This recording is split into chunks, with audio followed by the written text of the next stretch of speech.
Diego, California.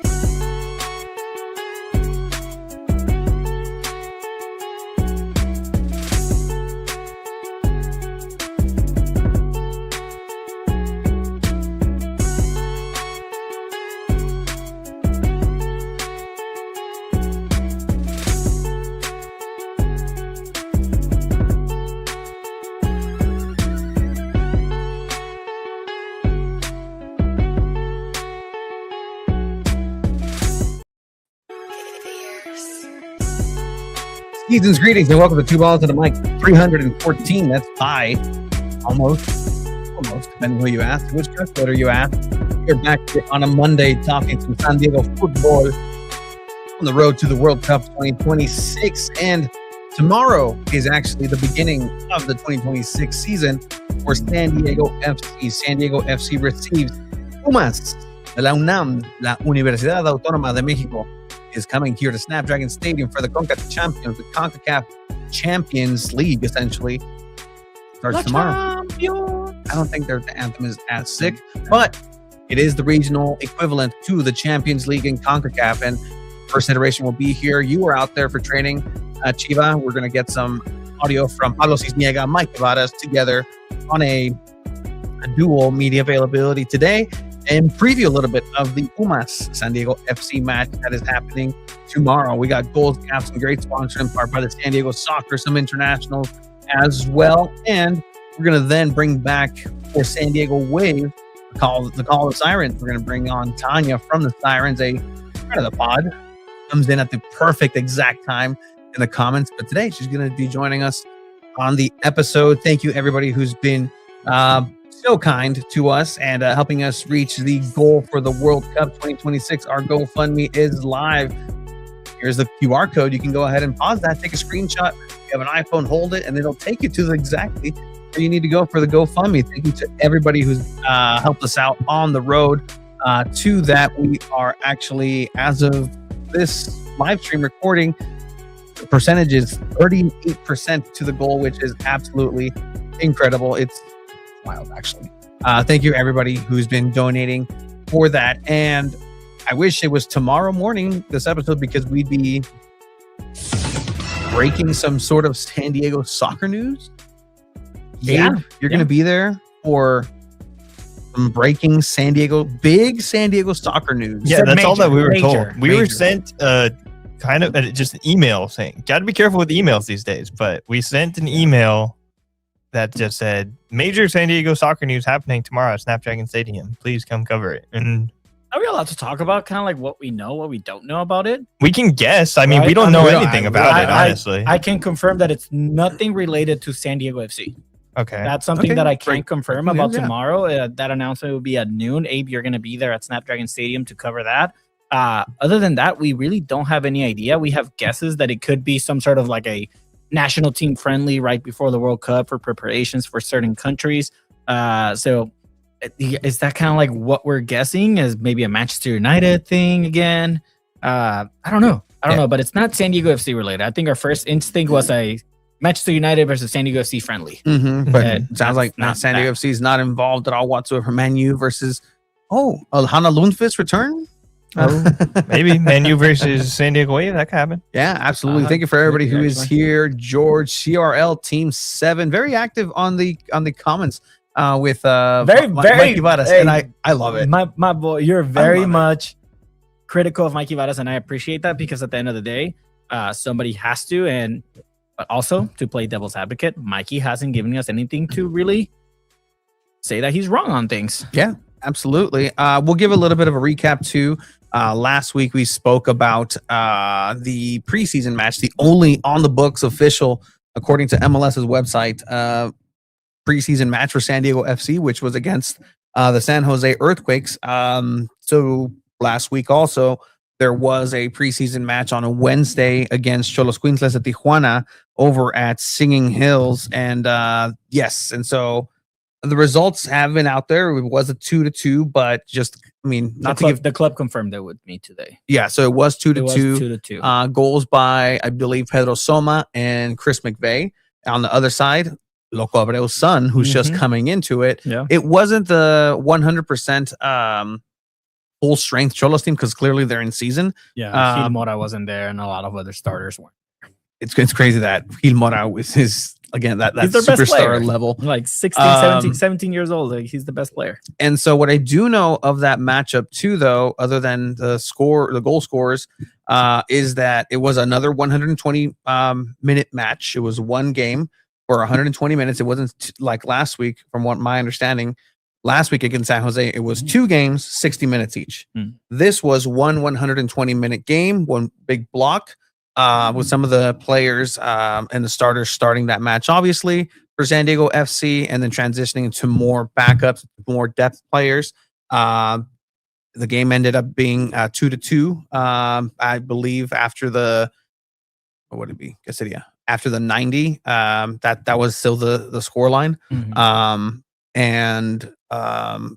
At some point, I believe, I'm not too sure how much of that last half and big chunk of the game, but I do believe SanDiego FC went down intentionally to 10 men just to, just play that scenario out and get some minutes with a disadvantage. That's interesting. Yeah.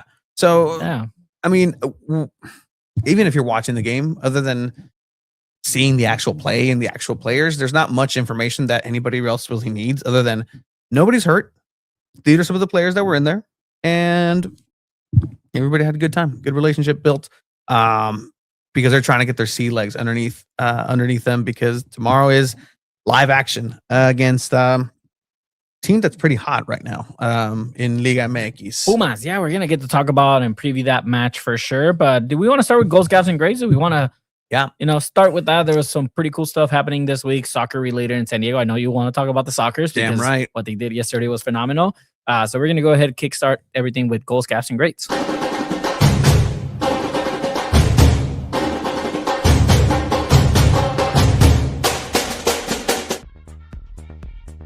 All right.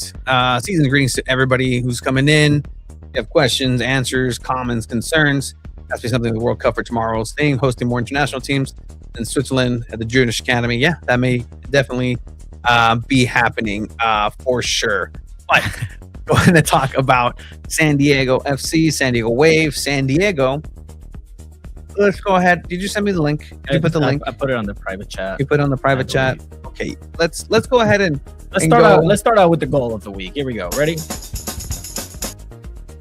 Well, Chiva, what you're saying, and I have to agree, this is a fantastic moment, and see if I can put it. We try our best to make sure everything ties into San Diego or San Diego related. But this moment in the Champions League this week was too good to not show us goal of the week.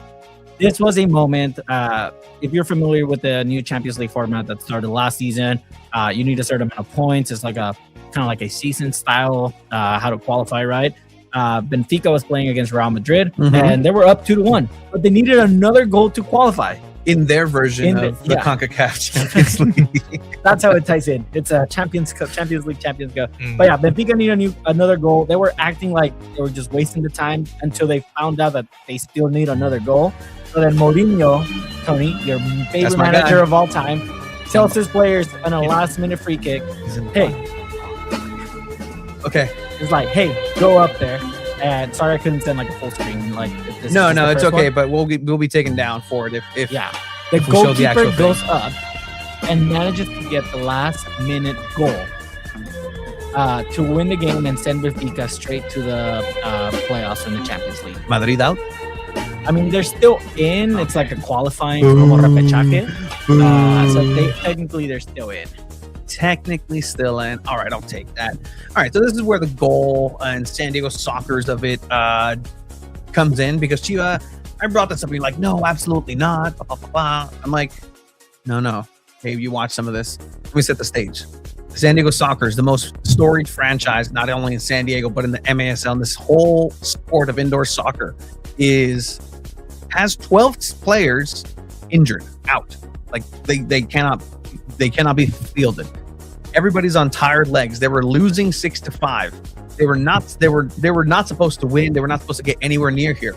Nick Pereira, a local product, City FC related, and he's in the each U.S. national team, comes back home.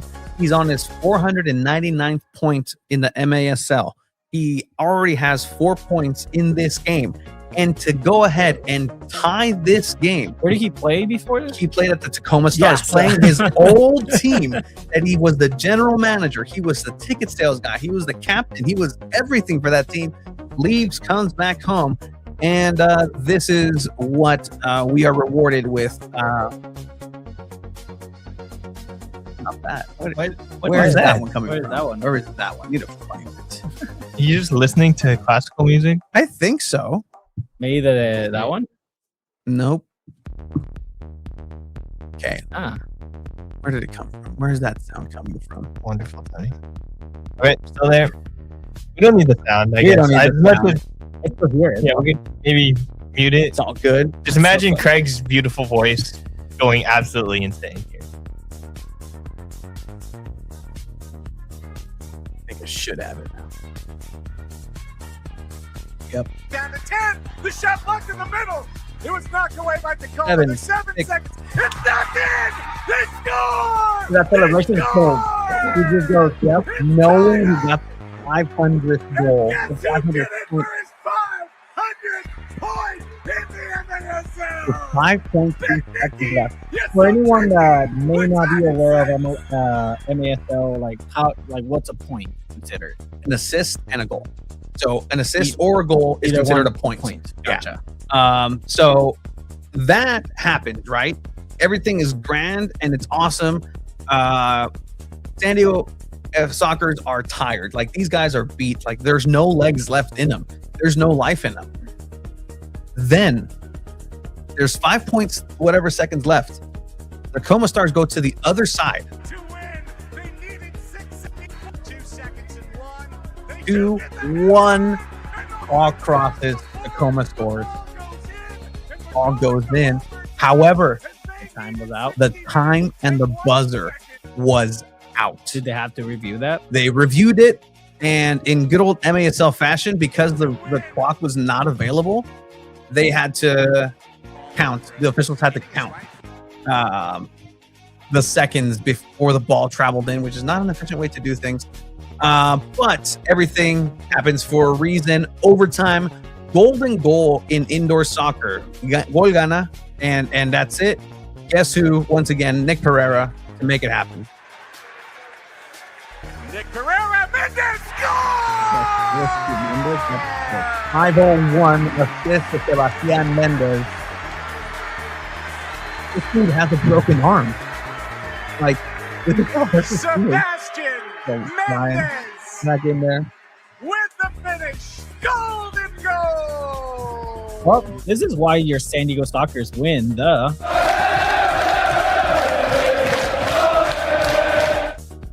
Great of the Week. Honorable mention. It was an unreal game. Honorable mention, Scarlett Camberos with Club America, the new captain, and scoring a hat trick this weekend for Scarlett, the Chula Vista own. And guess what? Because you mentioned it, I pulled it up. So, hat trick, Chula Vista native. I think this was from another time because this thing had Pumas. Yeah, it was against Necaxa. Was it? Yeah. Which says a lot about Scarlett Camberos this season, I mean, considering she got a hat trick against Pumas and also against Necaxa. Necaxa are one of the worst teams of Liga MX right now. So I think soccer should deserve it. Shout out to Scarlett, being the captain, even though it's America, still representing San Diego and putting them on the map in the. Do you guys see who went to Liga MX Femenil, former San Diego Wave player? Yes, Sofia Jakobsen to Toluca. Yeah, that's crazy. That's actually her Spanish is actually really good. It kind of made me annoyed that we never asked her questions. She played in Madrid. Yeah, we should have asked her more so, questions. and it's funny because that means that Delphine Cascarino once again took her job.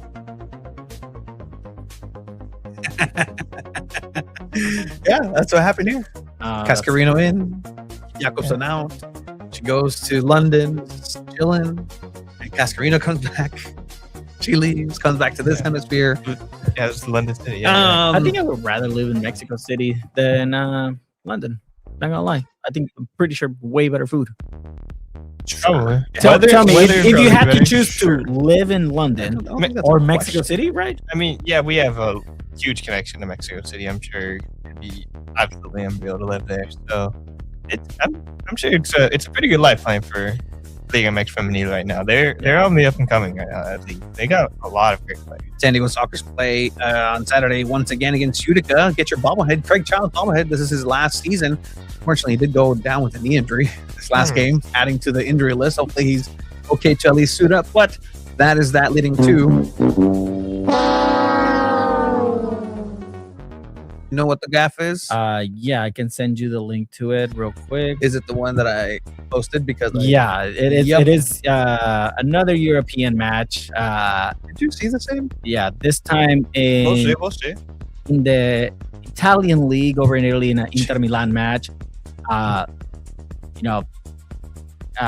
Inter Milan fans threw a flare or like a cherry bomb, like an explosive firecracker, and lands right on the opposing team's goalkeeper.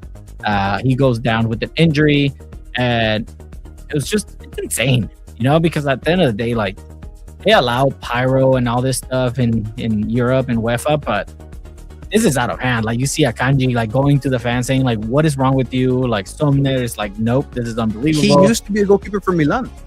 Yeah, like, that's the crazy thing, and like, thankfully he was okay. But that's the reason why the Frontera can't have pyro. It's things like that like Americans see and like, oh, these hooligans, these soccer hooligans cannot control themselves. Thanks, Italy. That's why there's no. It's crazy, man. That's why everyone has to smuggle it and put stuff in different places. And luckily, he was okay. Yeah, could have been worse. But still, like, stuff like that shouldn't be happening. I mean, do you remember when Chivas played Boca Juniors in the Copa Libertadores in 2006? Yeah. And they were throwing batteries at the players, and they had to end the game early. Chuy Corona was helping Chivas as a refuerzo, as a reinforcement, because players were out for the World Cup. Is that when he headbutted? No. But no, yeah, like, they were throwing batteries at Chivas players, and it's stuff like that ruins the game for a lot of people. I'll give this honorary gaff as well from SDFC Nation, our buddy Dimitri. Gaff should be Alan Saint-Maximin leaving Club America due to racism toward his children. Like, yeah, disgusting. That's unfortunate. And he even said it, like, one thing is towards me. He's like, I get, but when his children are being targeted and like being thrown racial slurs at them, like, that's another thing, I mean, at the end of the day, like, nobody should be throwing out racial slurs to anyone. But yeah, Saint Maxine is out of Club America. America lost their two high-profile players. I've been making fun of my friend Danny like the whole week for it. And then he signed for a legal team only 4 minutes later. All right, so that has been for our quick little cleanup of the weekend. Fidalgo. There you go. I don't know where. He went to Real Betis. There you go. Thank you. But yeah, so quick little stop for goals, gaffs, and greats. Hopefully, we'll get goal, gaff, when I get or great. Maybe we'll get a gaff tomorrow from a San Diego FC match tomorrow. For that, yeah, let's gaffs and greats.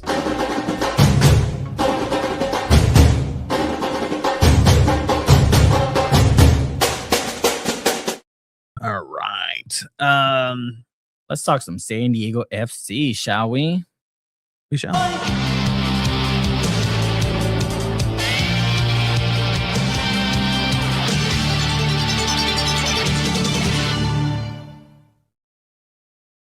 San Diego FC in the CONCACAF Champions Cup tomorrow, as they will face a Big Four in Liga MX, according to fan bases and depending who you ask. It's not according to fan bases. I mean, it is. Pumas is historically one of the Big Four in Liga MX. Over the last couple of years, they have not been a top 4 team, but I mean, they're playing pretty good to start off the Liga MX season. They're 2 wins, 2 draws. They just won 4-0 against Santos on Friday. So, I mean, they are playing good. They got some good reinforcement. They got Juninho, who ended up being in the starting lineup. Carrasquilla scored, which, I mean, Carrasquilla, formerly from Houston Dynamo, who could be a DP player anywhere in the MLS. So this is a strong Puma side who is, pretty hot right now. Yeah, and also getting the refuerzo, Uriel Antuna. I broke the news to you earlier that in fact did happen. Yeah. You called me. You're like, oh, we're gonna see Antuna tomorrow, and I was like, what are you talking about? That's how out of the loop I've been with other Liga MX team. I've just been focusing on Chivas because hace frío en la cima, 4-0. Like Super Chivas is back. I completely missed the news of Uriel Antuna going to Club America, and I meant to ask Mikey Varas about that. If that kind of changes the dynamic, right? Like when you're studying a team, I'm sure Mikey Varas has been studying Pumas for like the last 2 weeks at least, right? Focusing on what they do, watching film. But then they sign a player like Uriel Antuna, who's a Mexican high-profile player. Like he gets called up to the national team. He's representing his nation. He's played in some of the Liga MX club top teams. Yeah. Like, does that change anything? He's a speedster. He can make some damage. He's not the best player if you ask a lot of people. San Diego C, we're a team that we play the way that we play. We focus on our style. Nobody changes the way that we play. We need to focus on us and ourselves. I mean, I think we've all noticed Mikey Varas sticks to a script. And I think he believes that, though. I think so, too. But, I mean, it gets tiring hearing the same things over and over. I mean, at the end of the day, that's our job, to ask questions a little bit differently. But yeah, I was there at media availability today where we got to talk to Mikey Varas and Pablo Cisniega. It was a very different media availability because it was led by CONCACAF. So the way they do things, it's just a player and a coach, and that's it. Normally we get Mikey Varas first or a player, and then we get like 2 or 3 players. This time it was just the both of them. With all the advertising behind them. Did you read the comments on our thing? I mean, when I make the captions, I just make them translations, and I should go through it, but it's a lot if I go through every single translation. Chupi Lozano. The enchilada.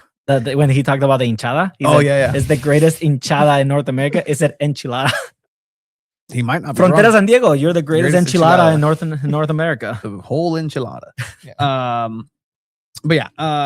So Pumas is coming in. 4 games under their belt. They are currently in 4th place in Liga MX. They've beat Santos Laguna. They've beat Tigres. They've tied their other 2 games. So they're technically undefeated this season, coming into a game where, again, we're here like we were last year almost with San Diego FC. What are we going to see? We know who these players are. We know what these players can do. We know what the system of Right to Dream is supposed to be. So the question now for MLS and anytime San Diego FC steps on the field is, can they replicate it? And can they be successful with the style of play and sticking to it? And is it going to be successful now in a different tournament with different opponents and different dynamics? And it's hard to make a educated guess on what's going to happen stylistically because I'm not sure how it's going to hold up. You have San Diego FC, again, that possession-based team. Pumas, like most Mexican teams, a very, very high-paced, high usage of the wings and crossing into the middle and using that speed and extending and opening the midfield in order to leave huge gaps in the midfield in different teams to go ahead and do long balls or just literally just break them down in a way that is so quick and lethal that it's impressive. But if you're really going to take that 4-0 against Santos Laguna, Santos also isn't the best team right now. They're the team that's gotten scored on the most, 12 goals against in 4 games. So, not a good look for Acevedo, who is on the edge of getting called up for the Mexican national team for the World Cup. But did come out injured too. Oof, damn.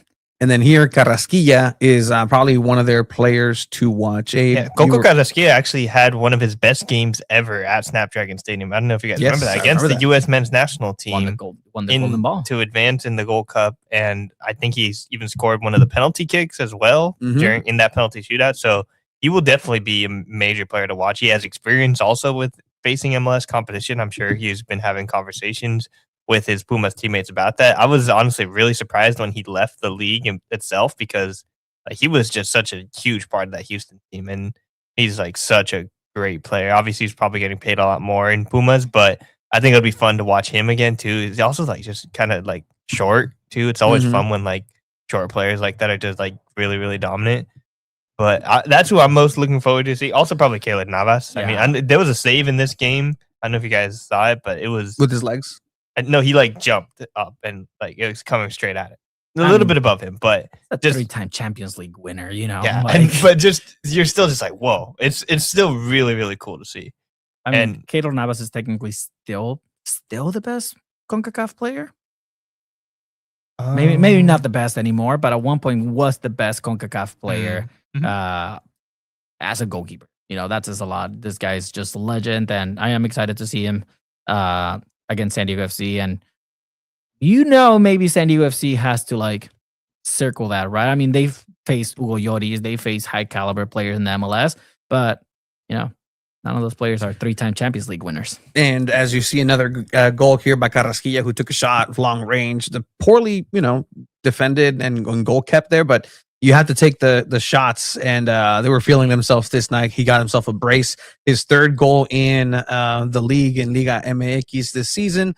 But the way that they defend is also almost that Achilles heel. Watching some of Pumas play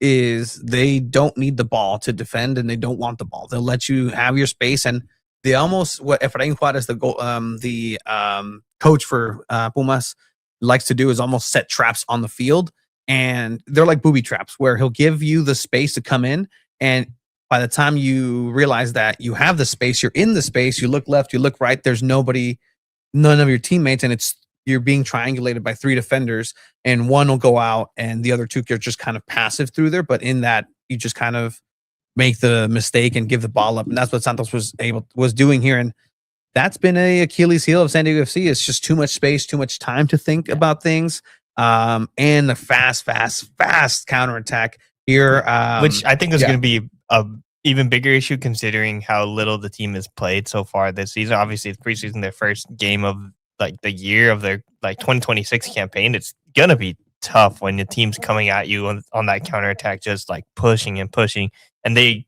have like struck. I think at the beginning of last season, if we compare, it was like moments like that where you're just like, okay, here's the defense. It's all kind of going away. But it will be very interesting to see how the defense develops, especially when you're going to be without like some of your last year when you started, you had Patty McMahon kind of like being that solid center back right there. But now it's like we can predict the starting 11 now. Are we going to do that? I'm down to do that. Before we do that, I do want to mention, right, like if for anyone that's not aware of like Pumas, who their coach is, Efrain Juarez, like this guy was a noseball. He played for Mexico. He was in that. He played 2 World Cups with Mexico, I believe. He was one of the starters. No, in 2014. No, he wasn't. No, yeah, he was in 2014. He was a right back, which is arguably one of the best like performances that Mexico has ever put up in a World Cup. Solid right back for them. He was the head coach for Atlético Nacional and led them to back-to-back championships over in South America. So, which is Atlético Nacional, if I'm not mistaken, plays in the Colombian League. So back-to-back championships. Like this guy knows what he's doing. That's why Pumas signed him. This Pumas was his, boyhood club. Like he played. They're the ones that gave him his professional debut. So it's special when a manager gets back to his club and like plays with a lot of heart. So this is going to be a very passionate game, like between SanDiego FC and Pumas. So I'm excited to see it tomorrow. Yeah, and again, the Mexican teams also play with a different edge, and that's something that happened in Leagues Cup. Exactly. That. And when I asked Mikey, I believe a couple weeks ago, it was like, hey, they do play to the dark arts. Like they do look for that arbitraje. They do look for like, hey, like they'll poke you, they'll prod you, and they'll be physical. And that's something that can definitely be taken advantage when it comes to the youth. And we keep talking about the youth, and for as long as they're still young, this defense for SanDiego FC is going to be susceptible to that. Why? Because we saw it in the biggest stage against Vancouver where they were overwhelmed. And you can definitely tell, yes, after a long season, the inexperience sometimes does catch up to you. But now, how is this team going to come back and bounce back after a very, very successful season? And where exactly does that land for SanDiego FC? Season's greetings to everybody who's coming in. Lots of Mikey talk, and just it was interesting out there. How did you? The question, and I don't know if we'll get to it too here at the end, but at the end he was asked about Chucky Lozano. Oh no, I mean, I think we should talk about that after we preview all the game. Okay. I'm down. I'm down to do that. Yeah. Let's predict the lineup. Okay. Yeah. And then we'll dive into the media availability today on what's going. I can tell you who's not starting. Chucky Lozano. He's not on the roster. He's not on the roster. Neither is so- Antuna, which is fine because yes, Yeah. the registration came up, but Mhm. I was still hopeful that he would travel. Yeah, yeah. See him and say, like, we'll see ya. Hello. Pablo Cisnega starting on goal. Like, there's no doubt about that. Like, Pablo Cisnega, that's why we got him. What a 4D chess move if he does. Actually, that is the way you do it right here. You bring Pablo Cisnega. Hey, sit next to me during this media availability. CJ starts. Well, No, you have CJ Duran is- for start. Yeah, CJ is Yeah. not gonna be seeing. It's Pablo that's gonna get the start for sure. Who starts at right back? Right back is probably going to go ahead and be, if he's healthy, I see a Verhoeven. Starting there in the back. I can also see, because of the success that they saw in preseason, That new signing, right? Eisner. Yeah. I mean, he looks like he was very like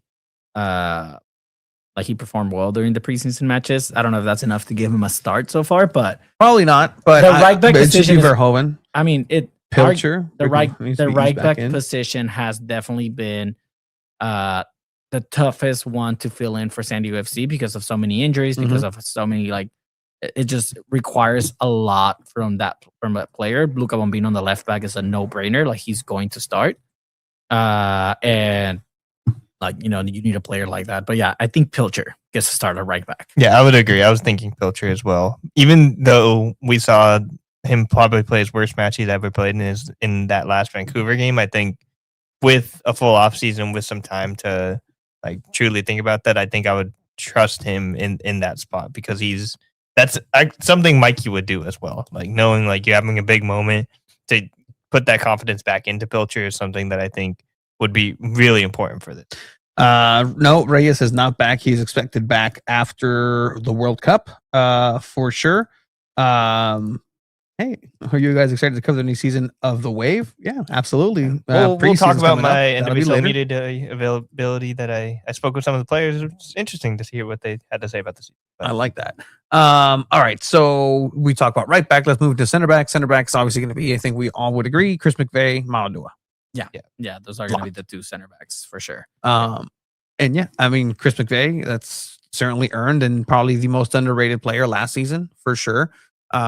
He made it happen on both sides of the field. He actually contributed a lot on the transitional play and on the score sheet for SanDiego FC. So that's going to be the two center backs, and left back, Bombino, Bach.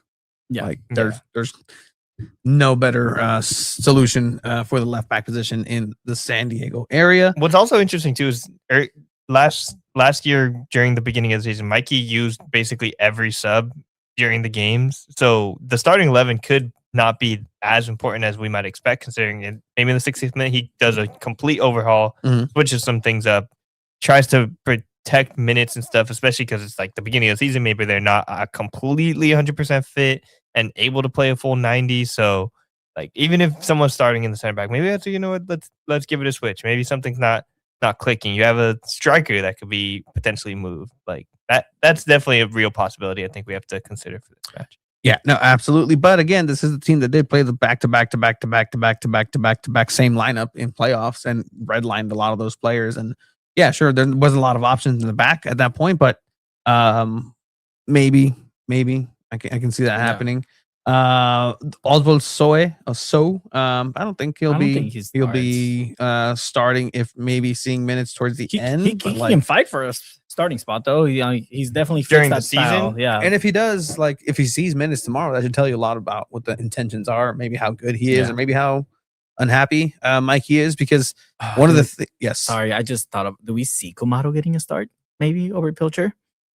He was the starting right back. The right back is the wild card for this team. I think he's gonna go with Pilcher. Never mind. I'm not gonna change it. It's wild card. Pick up four. Yeah. You know. Who do we think in the midfield?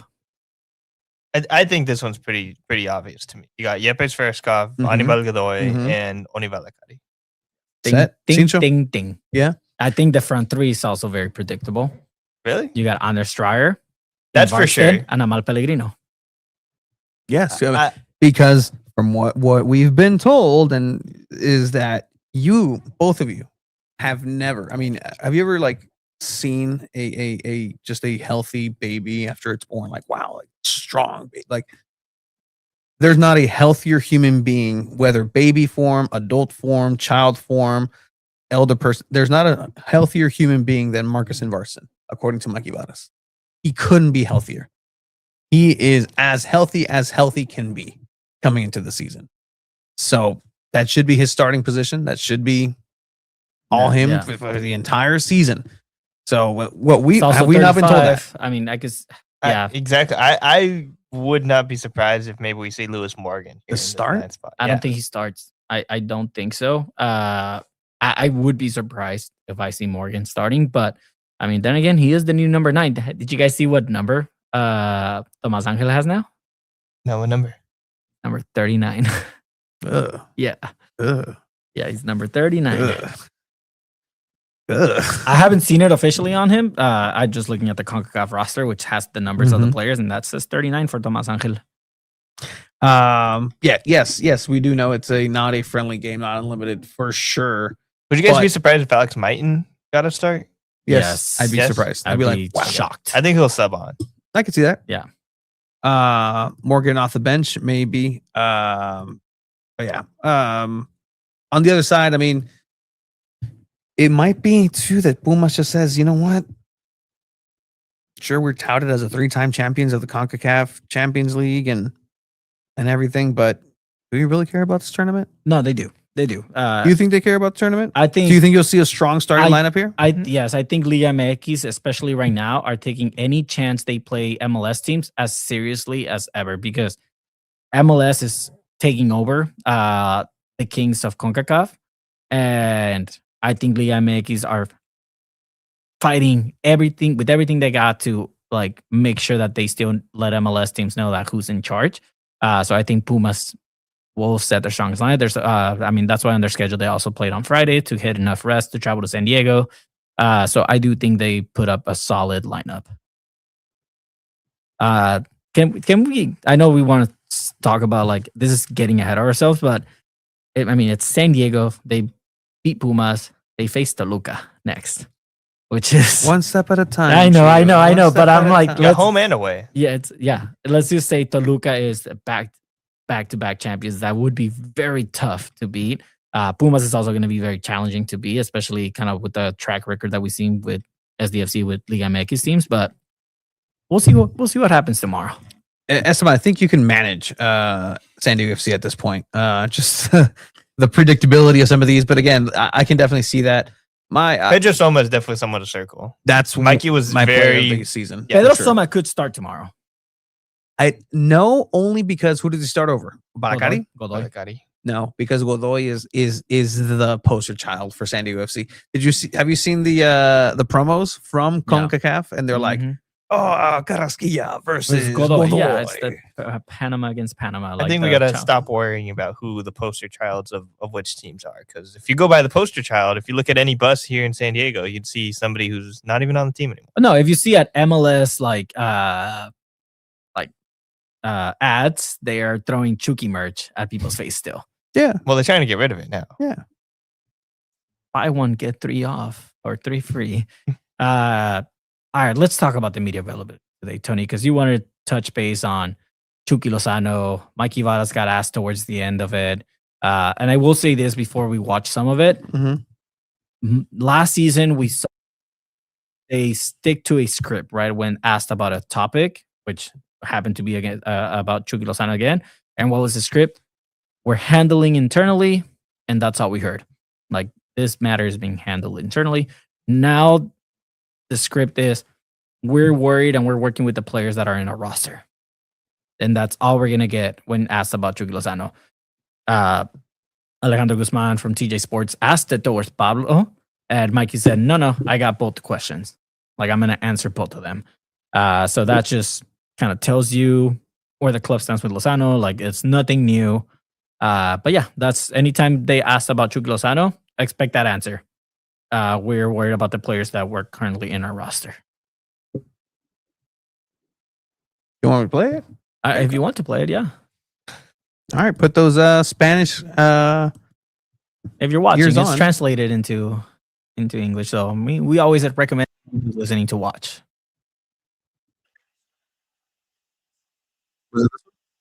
Later, I think. Later? Yeah. It's the last question. Here. Yeah, that one.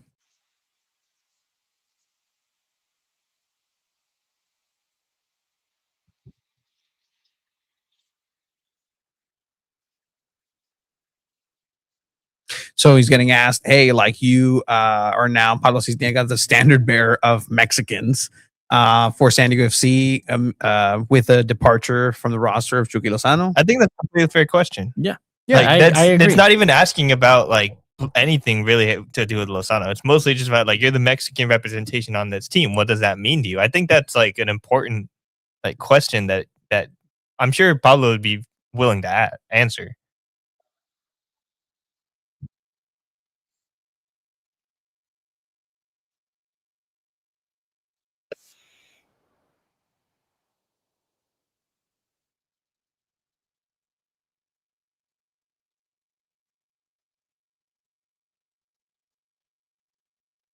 So essentially, he's asking, hey, like, how familiar are you with Efrain Juarez, your counterpart on the other side, the coach of no Pumas? audio, by the way. No audio. All right. Dang. It's muted, probably. Oh, no. It's not. That's weird. Well, I mean, did you hit play? Yes. Sorry, technical difficulties on the audio. But yeah, essentially, Mikey says... Mikey takes over both questions, and I agree, Abe. I didn't think of it at the moment. That's the way you mentioned it. You got it? You want to play it again? I should give me a thumbs up in the give me a thumbs up in the comments here. So essentially that's what was asked of Mikey and Pablo. Those questions were directed first to Pablo and then to Mikey, asked at the same time.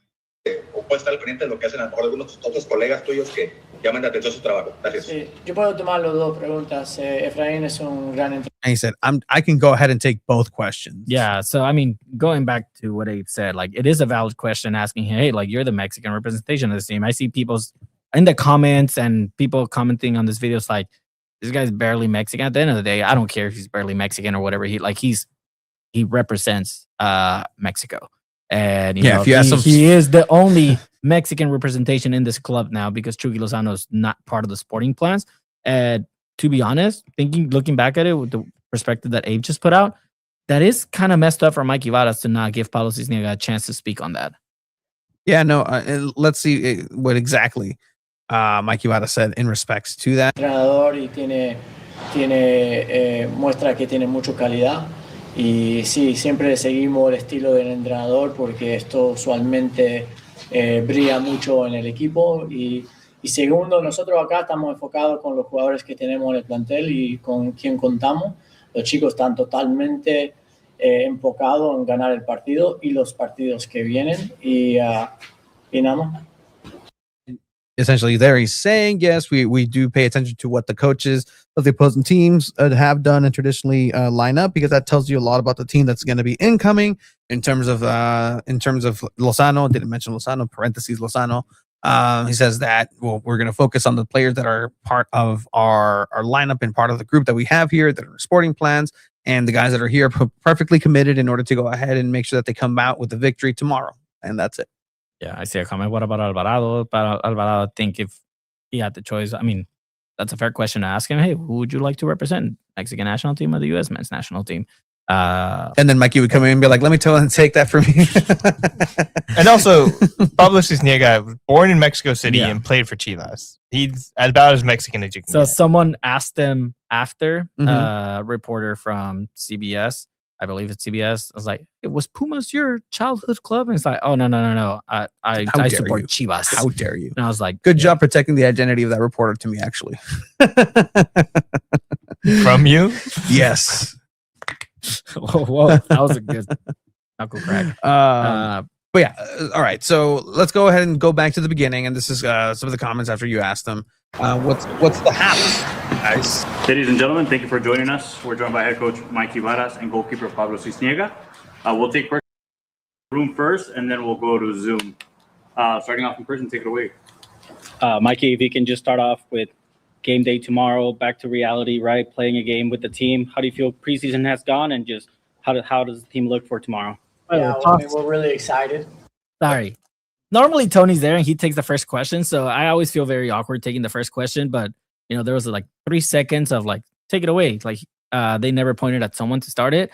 So I was right there and I said, damn, I got to ask first. First question sucks. We all know this. Well, you don't have to ask the first question either, but you loved it. But you loved it. Sounds like you crumbled under the pressure. It's okay. No, and for me, I kind of choked on this question. When it gets the quiet moment is just like that. Everyone in the room has anxiety. Like no one wants to hop in, but I think that was a good question. Back to reality killed me. It was like back to reality. Like you got a game tomorrow, buddy.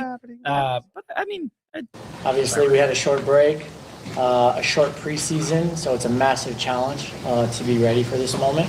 But the boys have done just a great job of committing to the cause and to the adventure, and not making anything an excuse, and just playing the hand that we've been dealt as best we can. And really, I think the mood is really good because in the last few days, their legs are starting to feel good, and now they're seeing a little bit the fruits of all the labor they had in the preseason.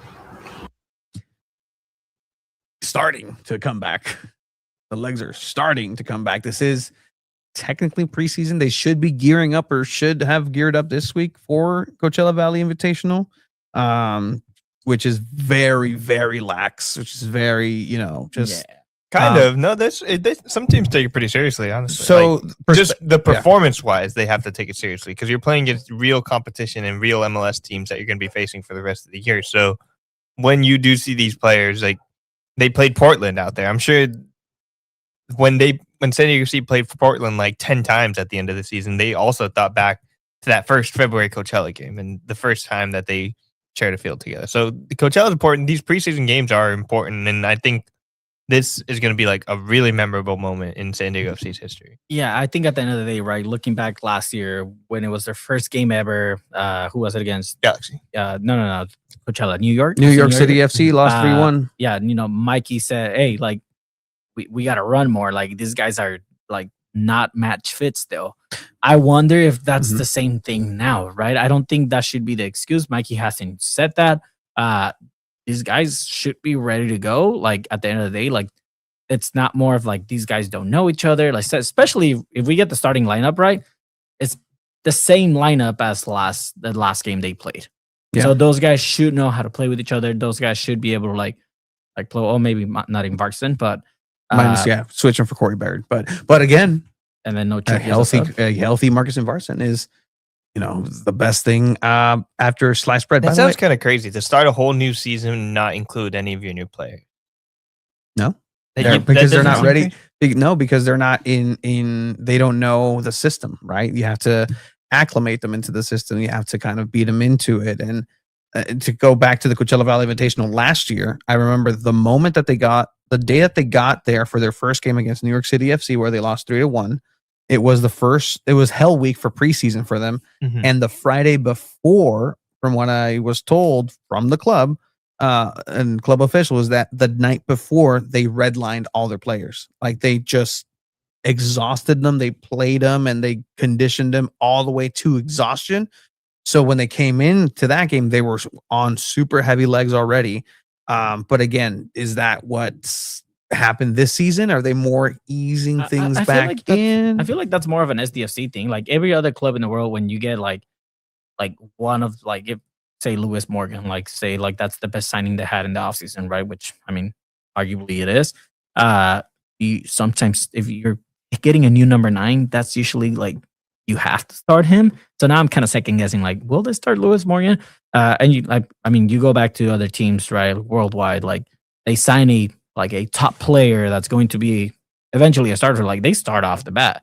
Like, I'm thinking Chivas, they signed Brian Gutierrez right from Chicago Fire, and he's a starter, like, day in, day out. Like, he started every single game since he joined Chivas. So I think that's maybe a good take as well. Like, will Lewis Morgan start? The one thing that I've been looking at and looking at the things that Tyler Heaps, the sporting director for San Diego FC, has said is that, and Mikey, is that coming into the season that we're going to come in with a much bigger team, like more depth. I don't think it's a bigger team. If anything, I think they've had more players. They've had more players out than they've had in. And so, yeah, there should be more movement coming in for San Diego FC for sure. Transfer window internationally does close on February 1st at midnight GMT. But after that, there's still MLS transfer window into the spring, and loans and international global connection network that Right to Dream has with SDFC. Even Houston did better in the trade market. A lot of teams are doing a lot of things on the trade market. Here locally, not locally in California, Timo Werner is now a part of it. Klaus, another DP that's coming into LA Galaxy, a big body forward. He was over in St. Louis. He's now at Miami as the third DP striker. Like it definitely seems like other clubs in MLS are making like big moves. And San Diego FC is not doing that. But that's, I mean, San Diego FC also won was in the Western Conference Finals this last year. And they won the Western Conference. They were, but now they have the whole drama about Chucky Lozano, which is going to take the headline every single time. Any other outside reporter that comes in, even a post match, there's going to be a Chucky question. And we're going to get the same answer over and over and over again. But I met a guy from San Jose in LA the other day, and his first question, I mentioned the San Diego thing. He's like, "Oh, isn't there something happening with Chucky?" And I was like, "Yeah, that's all I knew about San Diego FC this offseason." So. Yeah, and that's where I'm curious to see if San Diego FC does come in and start really well, like when those questions and conversations will die down. But until then, we'll enjoy you guys' engagement on the comments, because people are very much still having some feelings, some sort of way about that. Yes, Buanga. And there were other questions I wanted to ask Mikey Varas, if it was kind of like just a regular media availability day. It really felt like, with the CONCACAF people there, that, the questions had to be mainly just about like the match, which essentially that's what a media availability should be, right? Ask about the next match. But I wanted to ask Mikey Varas, hey, like, what are your thoughts on Abel Vargas, going to Atletico Madrid? Like, that's a 20-year-old from MLS going to one of Europe's best teams. Like, do you see maybe some of your younger players making that step in a few years? Thinking of like Bombino, Manu Dua, who've been linked to Europe already. So I feel like that could have been a great answer hearing from Mikey. There was a lot of different things that I wanted to ask that I didn't get the chance to, based off kind of like the vibe that this media availability gave. I don't know how comfortable I am even saying a prediction, because quién sabe. I really don't know what we're going to see from San Diego FC. We know what Pumas is going to go ahead and bring, and if they are able to go ahead and move past this Pumas, then, and not just this game, but in the second leg, it'd be an impressive thing and step to do. It is a historic first match for San Diego FC, and this level of competition, it is the biggest tournament that they've been a part of outside of their domestic league, and it's an opportunity to really kind of get more eyes on it. And again, I was listening to some of the broadcasts in TUDN and over in Mexico, and they mentioned them, like, San Diego FC, the new up and comers, but they do know and respect the fact over there that they did well in last season, in their first season, and they are an impressive team. So the pedigree for San Diego FC has been established, at least here in the region in CONCACAF, and it's now a matter for them to go ahead and back it up with their play. I can confirm that they're not going to walk out with the new kit. No, they're not going to do that. Especially, it's a home game. They're going to play with the home kit. That's going to be released February 7th, I believe. I think technically it won't be released until the Monday. Yeah, I don't think we're allowed to talk about any of that, but I mean, sure. It's actually out there. That date's actually out there. The 7th? Mm-hmm. Well, did you see the email? Anyways. Yeah. What else were we going to talk about? Oh, I can't talk. I signed an NDA about something else, actually, so I can't even. Private chat for you. Oh, okay. Speaking of jerseys, so I go to the NWSL Media Day. They make us sign an NDA saying, all right, if you see here, we're going to show you the jerseys. I didn't even read the NDA. Maybe I shouldn't be saying any of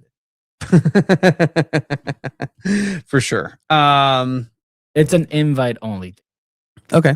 And if you get it, you get it. If you don't, you don't. Yeah. And what I will say from it is that anything, I mean, if any of you decide, if we decide to go, anything we get can't get posted until like embargo days out after. Okay. Yeah.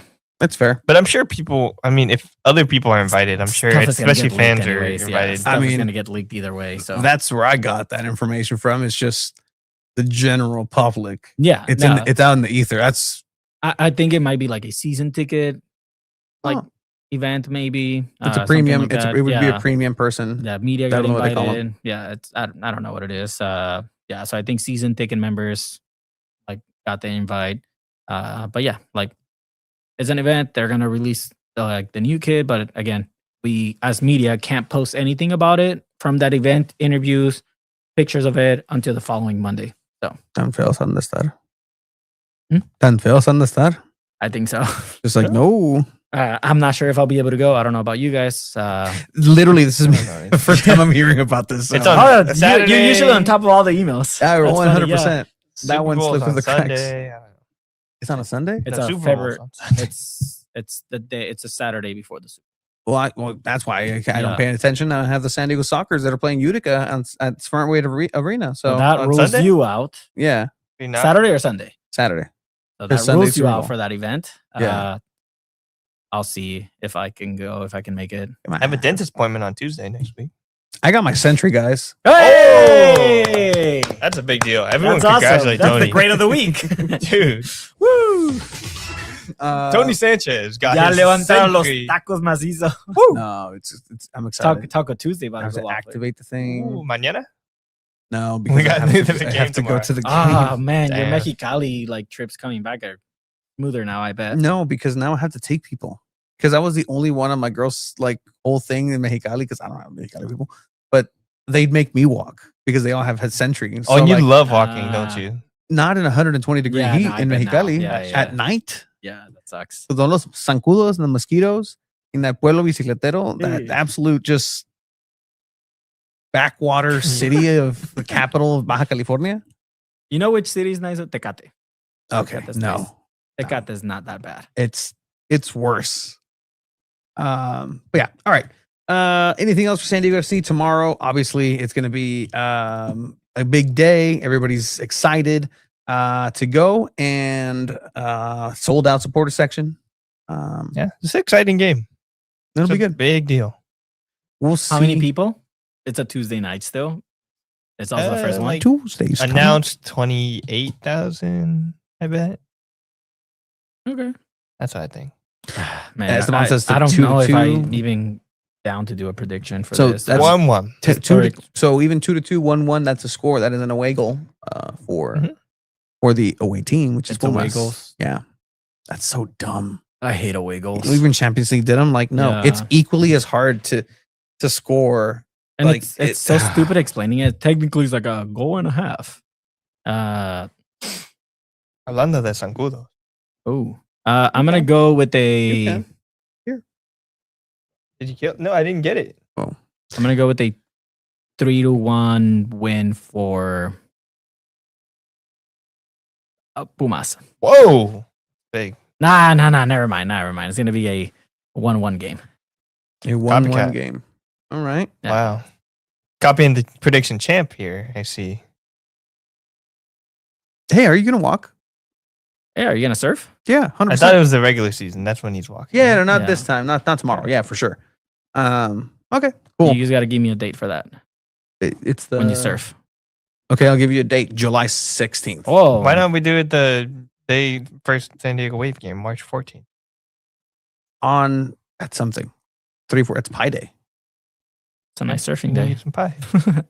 King tides today. Should have done it today. Oh, you want me to go out in the king tides? All right. It's Be just, easier to catch one. just because of my shape doesn't mean I'm buoyant like that. Although I'm very excellent swimmer. Like I'm hilariously good at swimming. Like Well, I can't wait to see you in the ocean. who says you're going? I want to be there. Do you want to be there, Abe? I'll take a trip to the beach to go. You're watch. invited. Ooh. Ah, Why would you be there? so I want Are to. we doing it Tijuana or are we doing it here? Imperial Beach? We're doing Imperial Beach. Dude, I'm down. Wait for it to flood a little bit. Yeah, heck yeah. All right. Bringing your predictions 100%. We'll touch up on. We have 2 zeros here for San Diego FC. Maybe you can get Frontera to March with Chiva. there are some things in the background that are still needing to be followed up with. That'd be really cool for that walk. But yeah, maybe have Frontera just cheering mom in the back. That'd be pretty dope. I mean, the plan is for that first home game of the season for San Diego, which is in like 2-3 weeks. So we'll see. We have to talk about it because there was like merch that we wanted to like. Yeah, we'll talk about it. 100%. So we're gonna talk about it. See, maybe that timeline still checks out for us. If not, I mean, the walk will happen. And live stream it. Yeah, probably do it a la speed.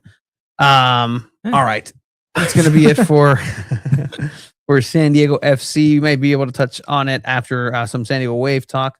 But again, we'll see everybody there tomorrow. We're waiting to see if CONCACAF allows for a post-game show after the match. So I'll let you know all about that, if that's going to happen immediately after or not. 8 p.m. kickoff. It's crazy. That's 11 where Pumas is from. That's crazy. All right. No, 10. 2 hours ahead. 3. Did the time change? Was this game going to be broadcasted? Is it on Apple TV? It's on FS2. And Throw that in there? Yeah. Okay, I'll watch on through that. Time in Mexico. Yeah.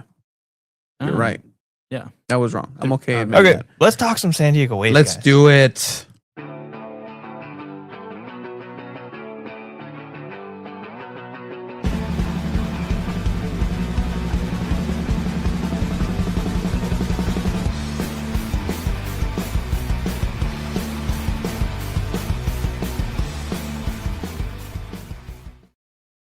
All right, so we do have a segment that we're bringing back here. We're kind of testing the waters, pun intended, last year with this new team coming in and just the time frame of all of it. But I'm glad we're able to come on back into it.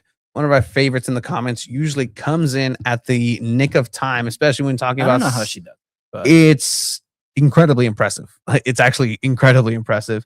When she does it, but we're going to go ahead and welcome from the San Diego Sirens, the supporter group, the official supporter group of San Diego Wave FC. We're going to bring on the great and powerful Tanya. Tanya, how are you doing? I'm doing pretty good. How are you guys? We are doing great, and I'm glad that we have you back here for Call the Sirens to talk about some San Diego Wave and get your perspective in terms of just everything that kind of happened towards the end of the season, off season, leading up to this season. And just to generally say hi, how are you? I mean, it has been a long time. It feels like off season has been short, but also long. There's just been so much happening that time flies when you're not having fun. Also. Who says it wasn't fun? So we can confirm it hasn't been in a fun off season, right? Yeah, it has not. I mean, it by far hasn't been the worst we've been through, but it has been we've lost a good amount of players, Yeah, so we actually have a commenter here Philippe, who is the boogeyman for jerseys. And I think he had a Cascarino one, he had a Chucky one, he had a De La Torre one. So like, whoever you need out, Tanya, just hit him up and just have him purchase one of those jerseys. Yeah, for sure. But I don't want that. You're like, no. But coming into this season now, again, some team players that are refreshed. How do you feel as a supporter coming into the season? And some of the moves, we'll start with probably the biggest one, fan favorite, Kaylin Sheridan, not being part of the operations moving forward, a la Chucky Lozano, but Chucky's still here. Whereas Sheridan is now in NC Courage, which is a destination for former San Diego Wave players, and then they reinvent themselves and go somewhere else. But what are your thoughts on the situation with Sheridan as well? I mean, I think it goes without saying that Kaylin was probably one of the most one of our biggest supporters for fans, for us as the Sirens. She stayed after every game, had a conversation with people. So to say that we were all shocked, it would probably be an understatement. And I mean, that I mean, that was our captain last year. She's been here since day one. She has been through it all with us too. She was a friend, really, of the Cove and everyone there, and all the Wave fans. So it definitely hurt. Um, but she knows we have so much love for her, and whenever she comes back with North Carolina, she knows she's going to be received with so much love. Does the club give you all like a heads up? I mean, maybe just in particular with Caitlin Sheridan departure, like, or do you all find out just like with the social media posts that they put out there?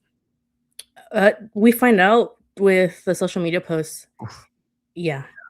I'm sorry. No, they tell them when players arrive, not when they leave. Exactly. Yeah.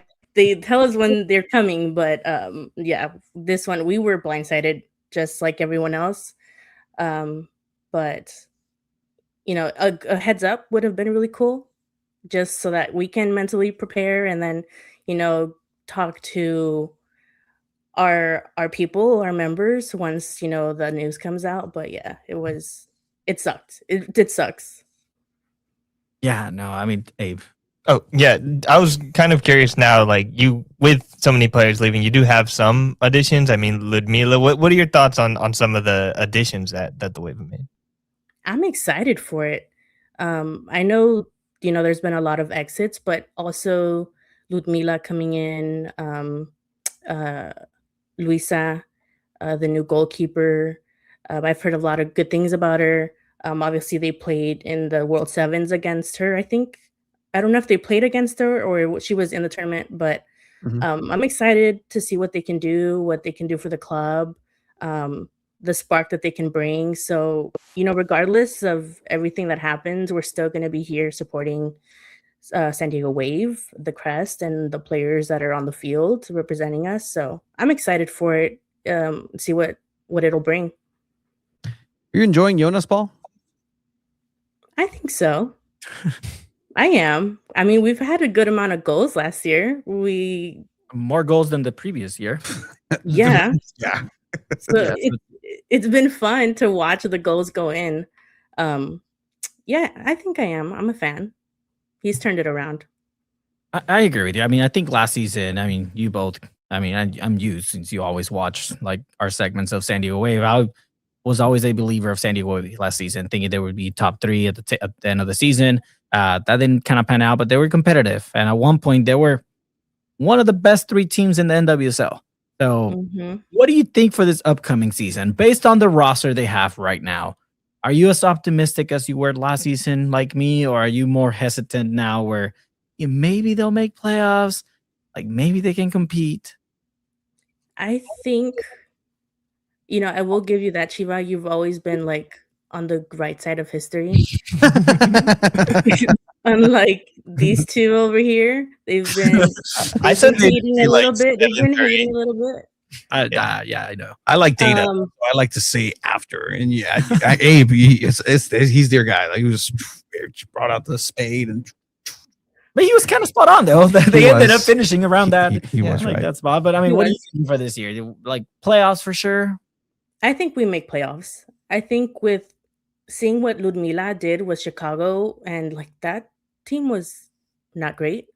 And see what she can bring to San Diego Wave with Dudinia, Kenza, Kimmy. See what she can bring and do for San Diego Wave. I think she'll be a big part of the success of it. So I think we make playoffs for sure. Let's not forget everyone. Trinity Byers is healthy now. And I think she is going to be a weapon that Jonas Eidevall is going to have this season. Yeah, that's definitely the biggest X factor. When you have someone that you put in like extra time of a playoff game in their first professional minutes, I guess, but at the same time, like to even put that kind of trust in her, I mean, like that's pretty crazy. And they like signed her straight out of college for a reason. And to like a striker, especially, like you got to have a lot of faith in that type of player. I mean, I saw a highlight of a Carusa golazo the other day that you sent. So I don't know, man. Like the goals were there, maybe. With that, Tanya, what is maybe a player that for you or just in the general populace, and Maybe this is talked about in the Cove because y'all are cheering the squad on, having the bubbles on, having crazy costume changes and being players of the game at times. A player that you're looking at and be like, okay, Mija, come on, we need to pick it up, por favor. Like let's do a little bit more, and we have a little bit more of expectations of you. I think for me personally, I think it would be Gia, because she started off really strong last season and then kind of fell off. And I think if we are to see more of that Gia that we saw last season and the Gia that we saw in the sevens, I think she would be an amazing weapon for San Diego Wave. But I think if I could see more from her, I'd be great. Let's not forget she got a contract extension, so the She club did. and Gia. So I agree. Like, she's definitely a player that needs to step up. I'm excited to see more of Kimi Ascanio. I think Kimi Ascanio had a great season last year, and I can't wait to see how she develops in her game moving on to the season. I think Jonas Eidevall really believes in her style and her ability. So I think she's also going to be an important factor this next season. Yeah, I was honestly thinking about Lorena Facer, hearing the way that her teammates talk about the way that Jonas Eidevall talked about her, especially at the end of the season coming in for Savannah McCaskill. Those were really big boots to fill, and she was able to like play pretty well and pretty solidly. I think as a rookie in the NWSL, maybe not like the best she possibly could have been, but there's definitely a lot of room for growth there. And if she like grows into herself and becomes like dangerous and a little bit more confident, I think that could definitely be a problem for the rest of the league. McCaskill, one of the jerseys that Philippe had as well. I have one more, Tony. I don't know if you were going to mention this player. I have two, but yes, it's probably one of them. That's probably one of them. This player just needs to score, which is something she didn't do last season, and it's Adriana Leon. She scored once, no? She scored a couple, but did you just say she scored once for a number 9? Like, come on. She missed way more. I wonder what her GX is, because I mean it's probably not good, but she's a player that needs to step up as well. What are your thoughts? Do you have any thoughts, Tanya, on Adriana Leon and her play? I agree. I think she needs to step it up. My one too is, and I've been saying this since Torero Stadium, Melanie Barcenas. Like, again, this wonderkin sort of aura that she had, and she did pick up a lengthy injury last season, still growing herself and just going into the position. But then I look at what Kimi Ascanio did, and I'm just like, okay, well, these are supposed to be tomato, but instead it's tomato and I don't know, pick a different legume-based fruit, or potentially. Real quick, Tanya, I know there was a meeting with Camille Ashton for fans, or I'm not sure if it's season ticket holders. Did you go to that meeting? I did go, but because I was invited. Oh, okay. So what did you hear from that meeting? What did you think of what Camille Ashton had to say? I'm curious what the questions were, what that was like. I mean, there were a lot of questions, obviously, about the players that left. People asked about training facilities. They asked about players coming in. Why? I guess some people have talked about the Wave not having U.S. Women's National Team players because there's beef between Jonas and Emma, and Cami shot that down. She's like, "No, I've been in calls with them both, and they're fine. Like, it's all good." But I mean, that was pretty much all the questions, mostly related to the players leaving. People also asked about what San Diego Wave are going to do in regards to ice possibly being at Wave games on match days. And Cami assured us there that the Wave were talking to SDSU about it, and they want to continue to Snapdragon Stadium to be a safe space for everyone there. So I was really happy to hear that, obviously. But yeah, that was pretty much it. It was about 45 minutes long. It wasn't too much of a long hangout, but yeah. I mean, kudos to the Sirens and everybody actually posing that question and having that be a discussion point, because it is important, and that was a discussion point last season as well. But the stove is a little hotter this time around, from what I can tell, just in the general ambience of things. But did you feel after that conversation more on the positive side, like trending positive after, just supporting in the direction that Wave is going, getting some of those answers? Not necessarily that you have to go into them in detail, but overall, did you feel, okay, I've heard about all these things that are happening in the background. I've heard about these things surrounding the club, the departures, and not a lot of positivity associated with San Diego Wave in the offseason. Did you feel better after that, and did it change your perspective, or is there still some things that you feel like maybe the club needs to go ahead and address or show before you believe the words potentially? I definitely left feeling a little bit better about everything, but I do wish stuff like that were open to more people, because obviously more people would like to have the same information, and we can't, like, we can't share it as many people as we wish we could. Um, yeah, I do feel a little bit better about the club, about the ownership's commitment to being in San Diego and possibly trying to like put their money where their mouth is.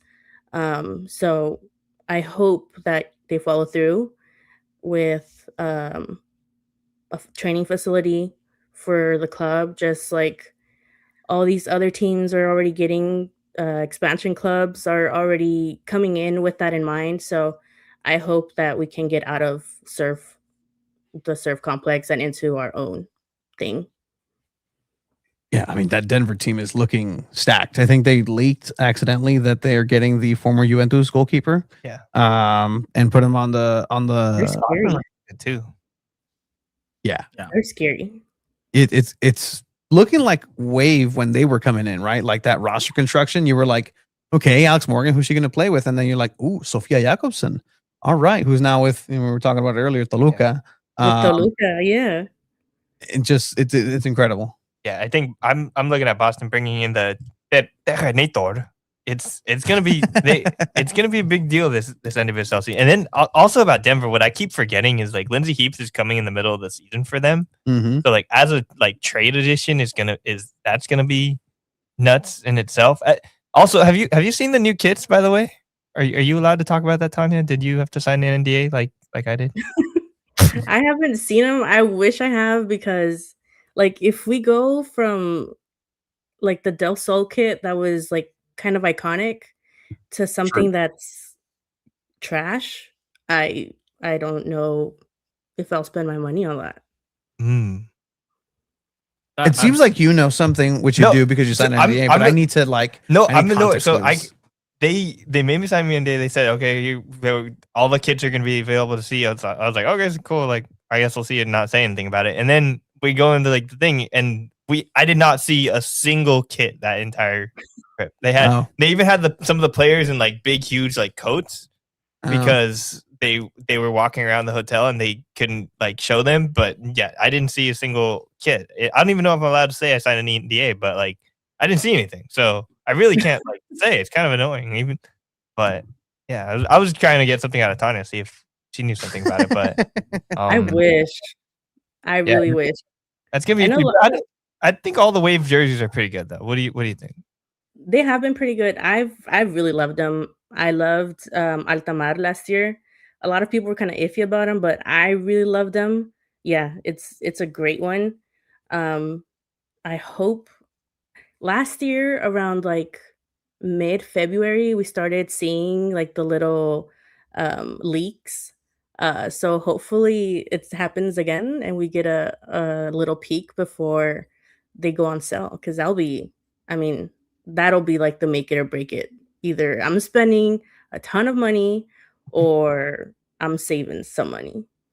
I do want to ask regarding like who the captain will be next season, right? Ooh. I mean, Caitlin Sheridan was the captain and she had that relationship with the Sirens. I mean, we have the speculation that we think it's going to be either Kennedy Wesley or Kenta Dali. Do you, or as the Sirens, do you all have the expectation that that captain should also maybe try to have that same relationship that Caitlin Sheridan had with you all? I would hope so. I'd also hope that it's like an organic relationship, something that's built. And I mean, if it's Kenza, that relationship is already there too. I do think she'd be a great captain. She pretty much felt like a co-captain last season. So to make it official and have the armband this year would just solidify her role and importance on the team. Um, and I think her presence in the Cove has always been um, really, really great. And she won our player of the season last season, and she wrote that letter on Instagram and had like a whole post for it for her award. And so that felt like really good because no other player had ever done that before, just to see how much it meant to her. So I think if she's our captain, that relationship's already there. Yeah, Kenza's an absolute baller. Like that's the player that just I want to sit down and just talk shop and just like, hey, like she's a huge Paris Saint-Germain fan. Like I remember when they won the Champions League, like she was losing it. Like she was on top of it and loved every second of that. There might be a feature article coming out about her on Wednesday on a certain website. Well, what website? SanDiego.Futbol? No. SB Nation. Hey, I mean, we're talking about departing players, and this is something that we didn't mention, but might as well, I think it's funny to throw it out. Like, I mean, San Diego Wave also this week announced another player departing, Cynthia Cabezas, who never saw a minute with San Diego Leader Wave. legend. Let's put her jersey next to the unfolded Morgan one that gets folded back up after every game. I would have loved to see Cynthia play with San Diego Wave, at least. Sure, dude. Like, playing the fullback position. That's a position that maybe kind of they need it right now, right, Abe? When are you, as a Sirens, Tanya, yourself personally, going to start vouching for a statue outside of Snapdragon Stadium for Kristen McNabb? Oh, that's a goat. McNabb is the last remaining OG. I mean, shit. I mean, that's the reaction. Shit. Yeah. It needs to be soon because she's awesome. I'm curious, does the Sirens have anything different or new planned for this 2026 season? I know you guys always do bring something new, something a little different. Yeah, surfboard, guitar. Any plans for this upcoming one? I don't think our mastermind Dai has brought it up yet. He's usually the one behind it. But he hasn't said anything, so he might be keeping it close to him. He might be surprising all of us. So what you're saying is I need to invite Dai for Call the Sirens so they can break the news here. I just imagine like Dai sitting by himself in the like Pikachu thing, or it's just all in the different versions of it. Just like thinking of all these stuff and then like taking notes. Pikachu is my muse. I need to be with Pikachu. I don't know how he does it. It's honestly incredible. One of the most impressive feats that I've seen in Snapdragon Stadium is that, along with the halftime show with the doggy that scored the goal, probably my favorite halftime show in Snapdragon history. It's such a shame you weren't there, Chiwa. Like you missed it. Well, talking about the Sirens, obviously the supporter group for the official supporter group for San Diego Wave.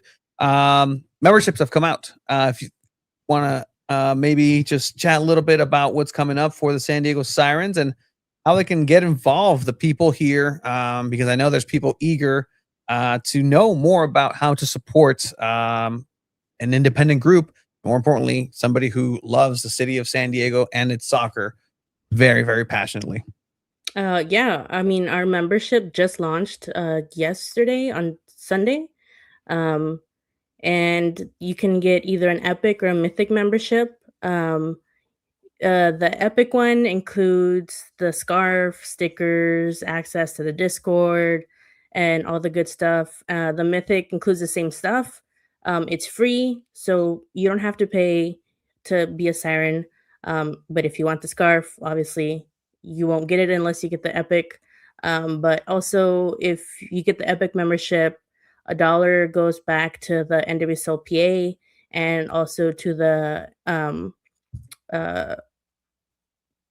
NWSL Black Players Association.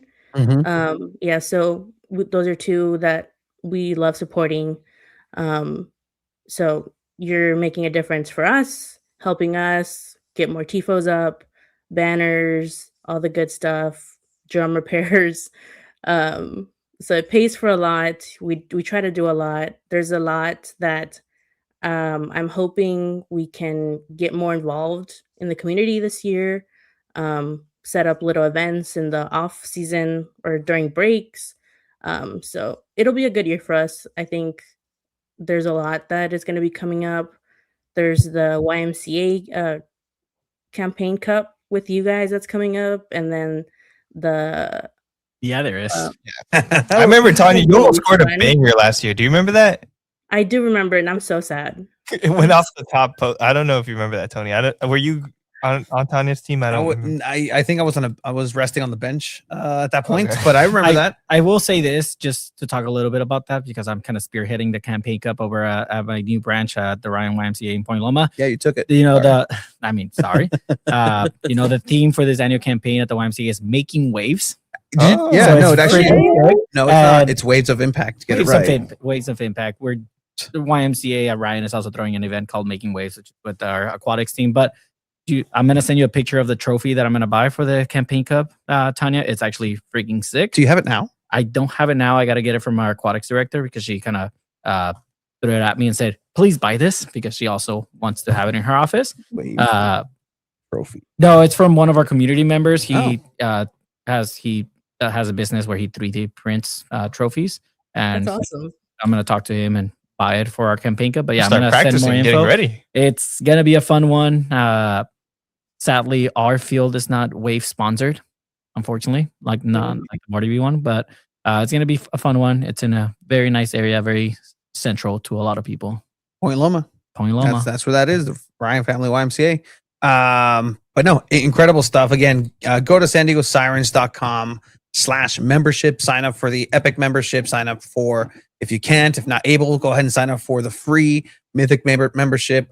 Get involved. A lot of great stuff from the Sirens. I really do like just kind of talking with y'all because your passion is just, throughout the whole season, up or down. And there's been some downs with the team. And that's something that maybe the neighbors or the roommates of Snapdragon Stadium haven't had because they had a pretty all right season the first year.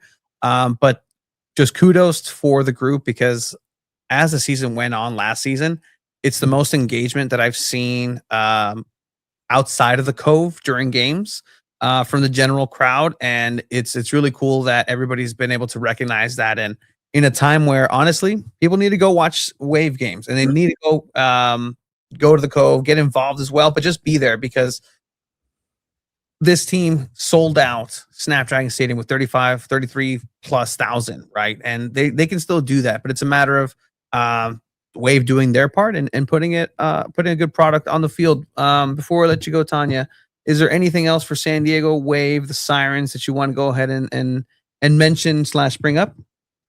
I'd like to invite everyone to the party en el barrio this weekend. It's going to be awesome. I don't think this has happened before, but it'll be like it'll be at the Canchita on National Avenue. A lot of vendors, some football happening, just the community getting together. And it's going to be a fun time. It's free. Just come on, hang out, support. It'll be fun. And that is La Canchita in Barrio Logan. And if you go on the website, again, there's this cool little calendar.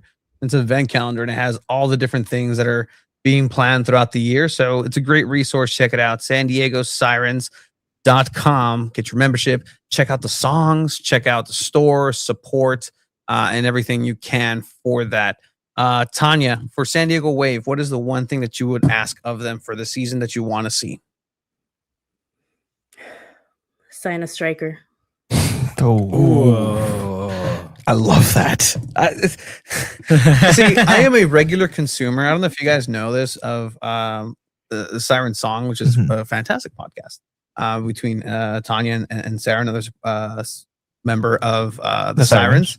And yeah, no, just you get to the point, Tanya, and I love that and your passion and just being able to really take it as face value, but be critical when you need to. And sign a striker, but they have a striker. Adriana Leon, what are you talking about? You're not happy with that? She was in the running for Canadian Soccer Player of the Year.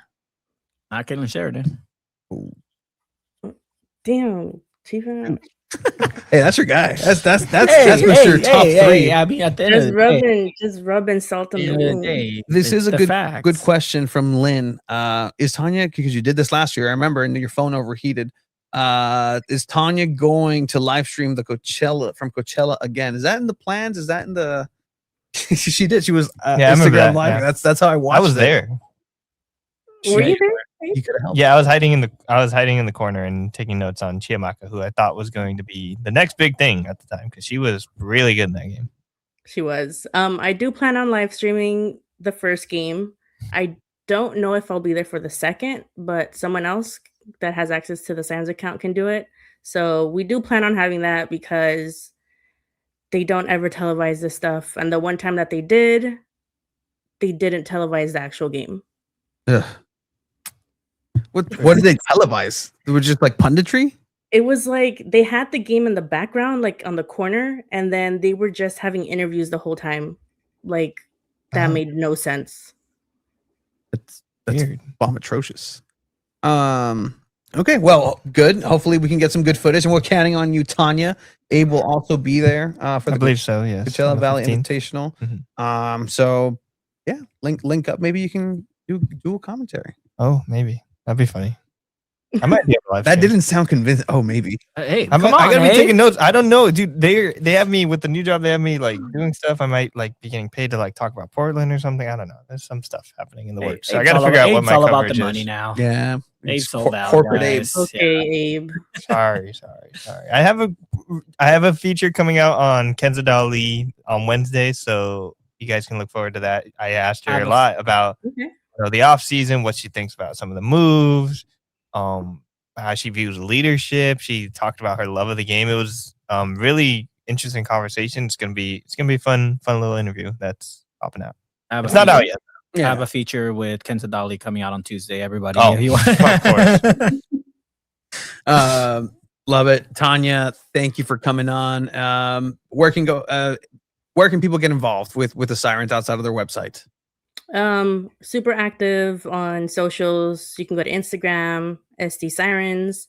Also Blue Sky, the same, San Diego Sirens. We're not active on Twitter, but our account is there. So just go ahead, give us a follow. I'm the one that's always answering the DMs, comments. So just give us a comment and we'll be there. We'll do our best to respond. Absolutely. Well, Tanya, I really appreciate you coming on in with your candor and also, directness. And yeah, let's get done for Tanya and the Sirens. Sign a striker. Sign a damn striker for Tanya. Come on, guys. Cammy. That should have been question 1. Hey, when's the striker coming? Maybe tomorrow. I don't know. Maybe tomorrow at 10 a.m. They do like 10 a.m. Cruz is out here scoring goals. Come on. It was a tap-in. Tanya, thank you for your time, and we really appreciate you coming on in. And come on back a little bit later because it's going to get good once the season does get started. Coachella Valley Invitational coming up next 2 weeks. 2 weeks. Yeah. 2 weeks. My days are we're barely in February.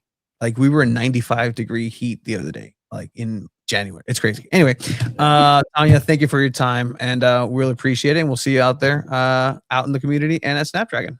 Thank you, guys. See you soon. Thank you. Tanya. See you in the Bye. comments. That was fun. Love it. We Sign love a Tanya striker. out here. Sign a damn striker wave. Shout out to all the Sirens. Shout out to everybody. I know it's not the whenever we have to talk about things in the off season for whichever team, goes back to San Diego Loyal, goes back to any other whatever, like it's off season discussions, and sometimes those things get stale, and most of the times there aren't the most positive things. Like unless there's a giant signing, you're not going to be like, oh my god, this off season thing that this club did. But if there's a group that's been through it, it's the Sirens and having to defend the name, the team, and yeah. So many events coming up this weekend. I mean, you have the community event for the Sirens. You have the kit event for SDFC on Saturday as well. I'm going to try to make one of those. My team also has playoffs on Saturday. Oh, your team? We make playoffs at Mar Vista Academy, which I kind of have to deal with because 160 students did a walkout and ICE protest today at Mar Vista Academy. Today? And today. And some all 160 students have to serve Saturday school. And I'm going to plead my case, which my players should not go to Saturday school and they can go to the next one because I need them for playoffs. Oh, okay. So let's not have accountability. Got it. Let's move accountability down the line. Okay. No, how about let's not punish kids for expressing their right to protest? I'm okay with that. 100%. Yeah, so that's going to be my case. But yeah, we'll see what happens. In following that up, we did get some news sent our way, and if we want to, talk about it and share this so people support it. Tony, if you want to read the message that was sent our way, I'll pull up the link to it. Yeah, absolutely. So this was a quote that is coming down, and I'm reading this here. Hi, Frontera family. That's Frontera San Diego, the supporter group for San Diego FC. Let's see, Brian from Pocos Pero Locos. It's one of the auxiliary groups, not necessarily an official support You'll group. see them with the jackets. Yeah. They have the really cool, like, brown motocross looking Yeah. ones. Mm-hmm. From Pocos Pero Locos, and his father, so Brian and his father, were picked up by ICE this morning. Brian is one of our own, a part of this community. If you're able to help in any way, it would mean so much. They were the breadwinners of their family, and now their mom and siblings are suddenly without income. Thank you from the bottom of our hearts, and please feel free to share if you can at everybody. So here is that GoFundMe for the family here, not just family, for the supporter groups and those individuals, but just the general fabric of what makes this city fantastic and great is families like this and individuals like this. And it's just a shame that people are being put in this situation because reasons, unfortunately. And at this point, things don't have to make sense. But the thing that will make sense is for people to go ahead and be able to turn over here and support the Eidevall family in this difficult time.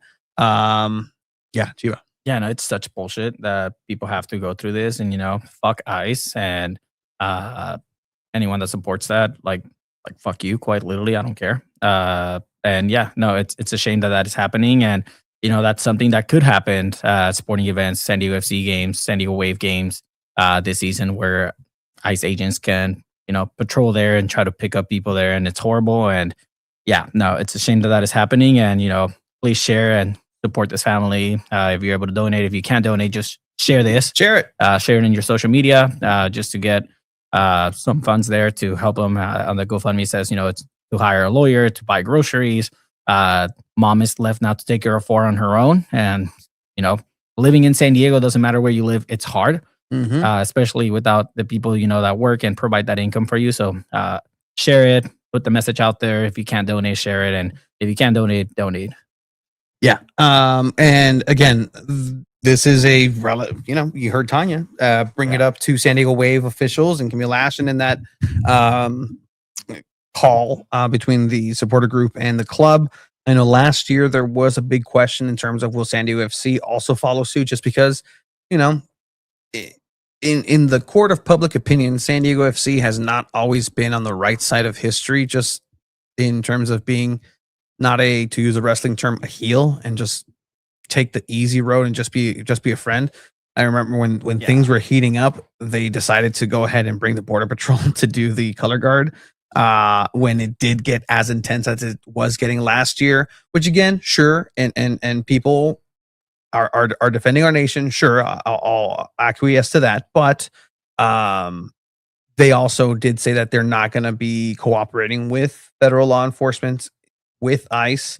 That was last year. What hopefully the message is consistent this year as well for San Diego FC, and it seems like San Diego Wave will also follow suit to that.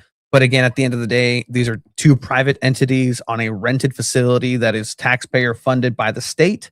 And at this point, we've seen laws sometimes don't even matter. Like whose line is it? Whose line is it anyway? Just the points don't matter, and sometimes the rules in the Constitution doesn't matter any point. But stay safe out there. Yeah, this is just really, really devastating news for this family, and honestly, like it's gonna be hard, I imagine, for this supporters group to feel the same. Like you talk about how much supporters groups mean to each other, and being able to have that community and knowing that someone's gone and was like taken, kidnapped is like absolutely just devastating. And yeah, just this is really, really unfortunate. That was something else that I kind of, based on the media availability context of how it looked, I wanted to kind of ask Mikey on his thoughts on everything of what would happen if, that does happen outside the stadium.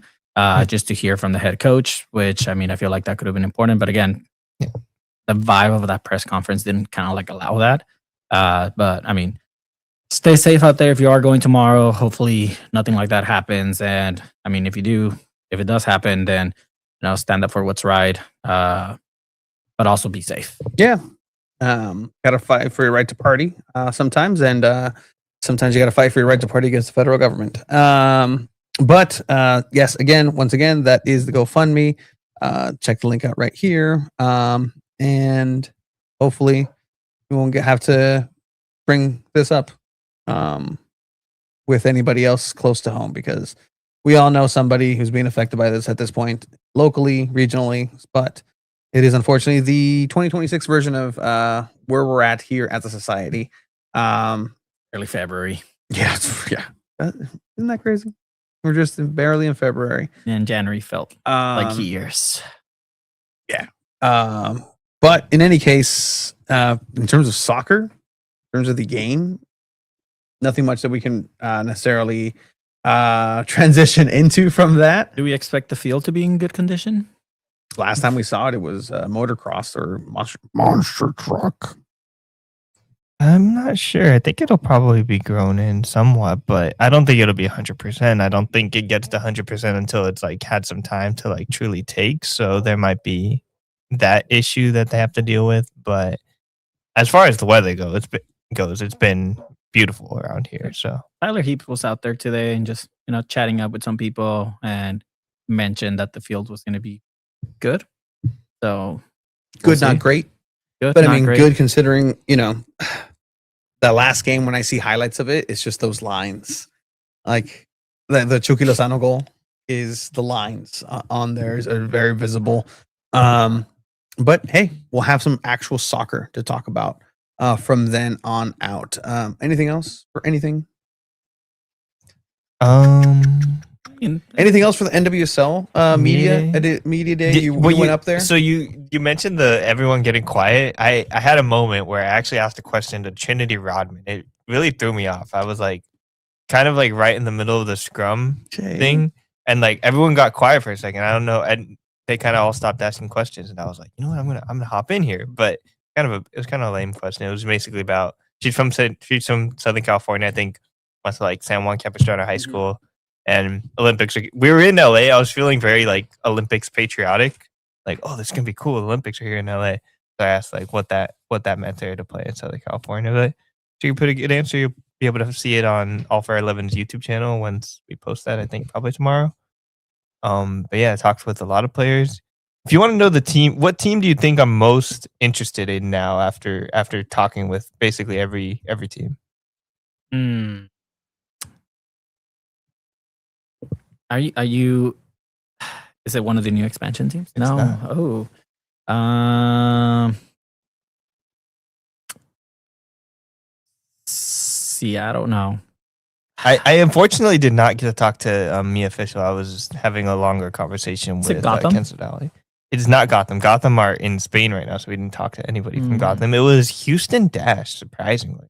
Yeah. What's surprising? Avery Patterson had a lot of really good things to say because they have a new coach coming in as well that is like firing on all cylinders. Seems kind of like the way she talked about it. It sounds like the Mikey Vadas of the NWSL, and just like really positive and talking to people. And then they have like weekly culture conversations where they meet with the coach and talk about their expectations of him and the culture that and what they're building in Houston. Like identity talks, but as well as like tactics and all the like actual soccer stuff. They have like very intentional like soccer stuff, and then they also like have like meetings with like the sports psychologists and talk about like why they play soccer like almost all the time, which was like I find really interesting, like to actually like think about that intentionally and like care about that. It was a really fun conversation. I'll I'll try and post it up soon.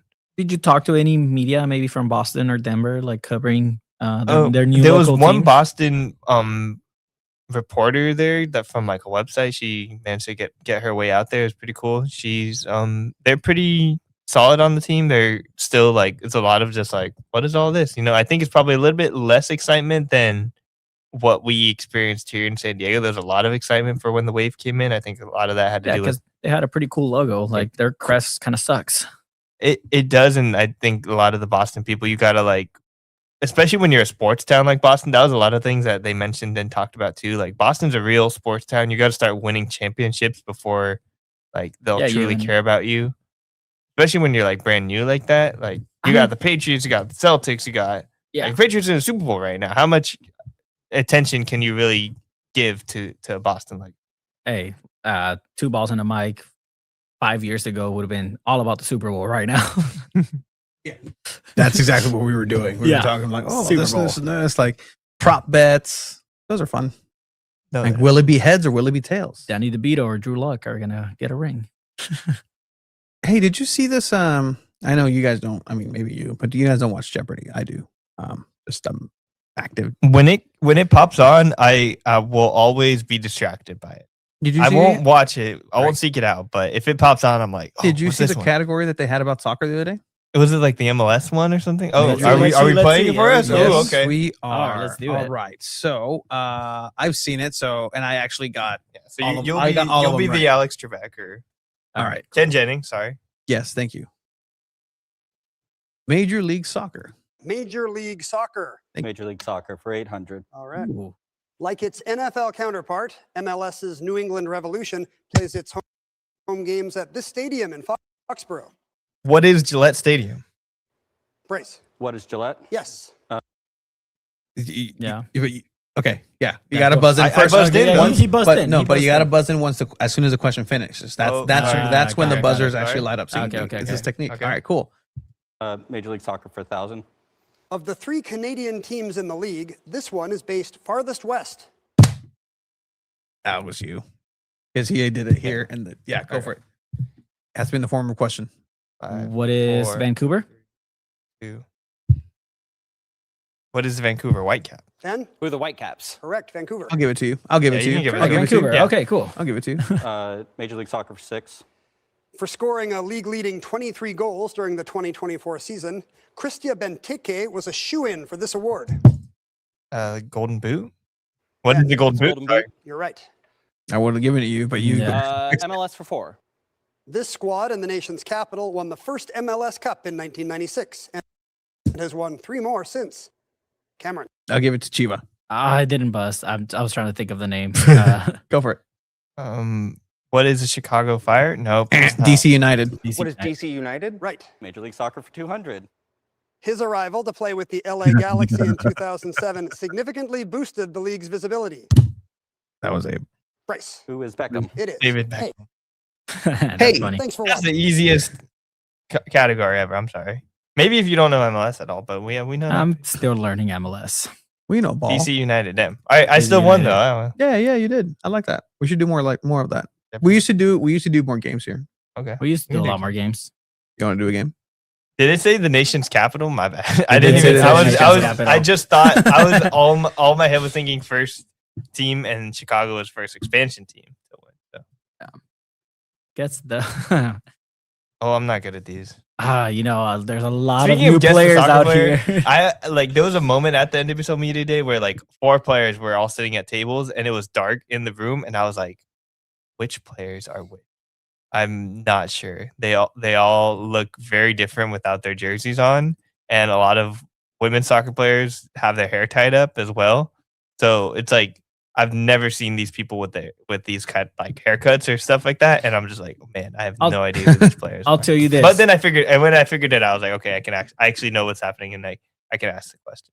I'll tell you this. I'm gonna do a Jeopardy game of SanDiego.FC that we're gonna play next week to talk the game, and then play a Jeopardy of SanDiego.FC. You know what I heard? That he's San Diego Wave. That he's a really good Jeopardy host. That's what I heard. Okay, I believe that. I'm better, but it's okay. No, you're too excited. You got to be a little bit calm.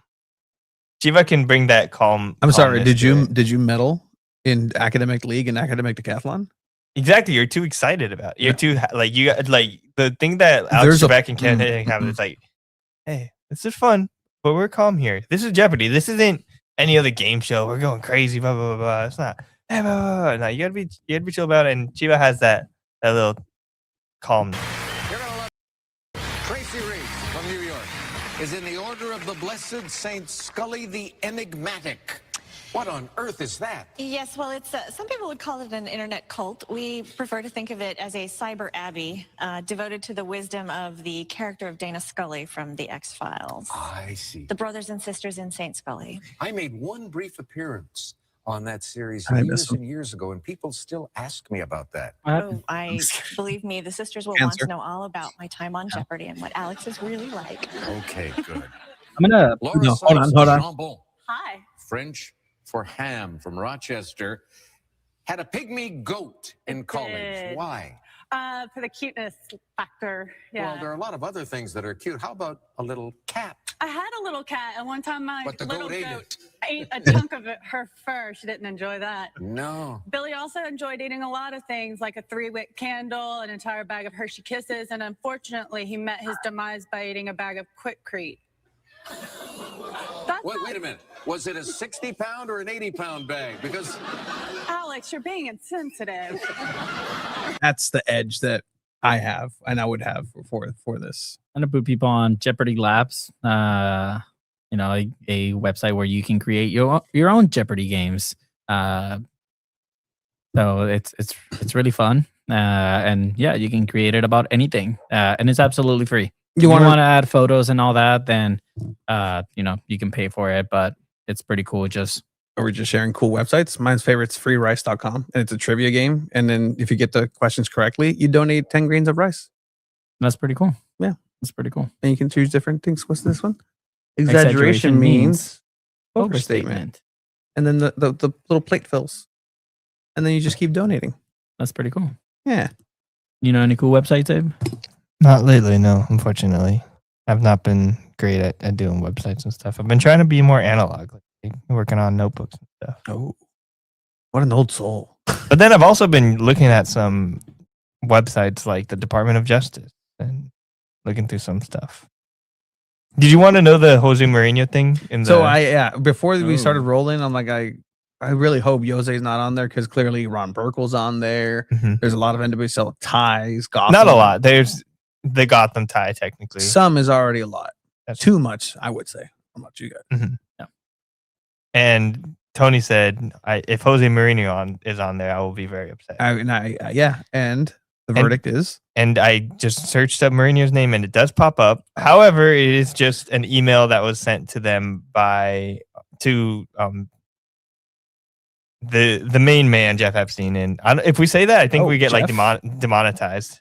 But anyways, it was just an email from LinkedIn, and it included like an article about Real Madrid. The New York City financier? Okay, it says the Welshman Real Madrid wants Swansea boss Laudrup, and then like from a thing at goal.com. But this is just like an email, like one of those like marketing email things from LinkedIn.soccer. But yeah, he essentially requested tickets to go watch the Champions League, I think in 2016, 2019, one of those. It was PSG versus Real Madrid, and he was denied. He was sent the link. Here, you can purchase them here. I Lost a Jeopardy, one of Weird Al's most underrated songs. Hey, Jeopardy Live. Hey, if you want to create a Jeopardy Live for San Diego Soccer's Wave and SDFC, that'd be pretty cool. That way we can all play. We would need someone to host though. Someone that we can bring in. Mr. Mike, without a camera. Mr. Mike producer could host. Just using like audio changer. Yeah, we have that here. Hello. That's just for you though. We never figured out solo. We never figured out how it's for everyone. The laugh was really good. Like a Java This laugh. is That was a perfect Java laugh. Java this laugh, is- yeah.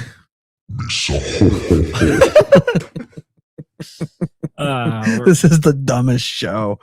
But it's also the best show where you get all of your San Diego soccer news. Make sure you like, share, subscribe, follow us on all social medias. And, we want to share our GoFundMe as well, but go donate to the GoFundMe we shared earlier, because that's the important one right now. And that's really what matters right now. But again, thank you to everyone who has donated to our GoFundMe. And yeah, make sure you donate to help the Olivo family right now. That's what's important. And, if you're out there at the game tomorrow and you run into us, say hi, be a friend, like Tony says. Be a pal. Be a friend, tell a friend. See you there tomorrow. We'll be out there and excited to see everybody back at Snapdragon Stadium. Be safe. Stickers coming soon. Stickers coming for soon. SanDiego.Futbol World Cup edition stickers as well. So. Abe's hoodie is fire. Fuego. Thank you. Ooh. My mom got that. Wow. Very much. I wore this a lot in Oregon. No. Yeah, this is how I feel when I wear it. And it was like cold, and I'm like just hoodie up, and like I had to put another jacket on to keep the rain. You can outrun, man. And then you hear the. I love that. Yeah. You have Chivas tattoo as a sweater. That's cool. All right. Thank you, everybody who's joined us, helped us get to this point. Yeah, no, it legitimately is that. See you guys tomorrow. And until then, it's going to be a long day. Can't wait. Bye. Laters.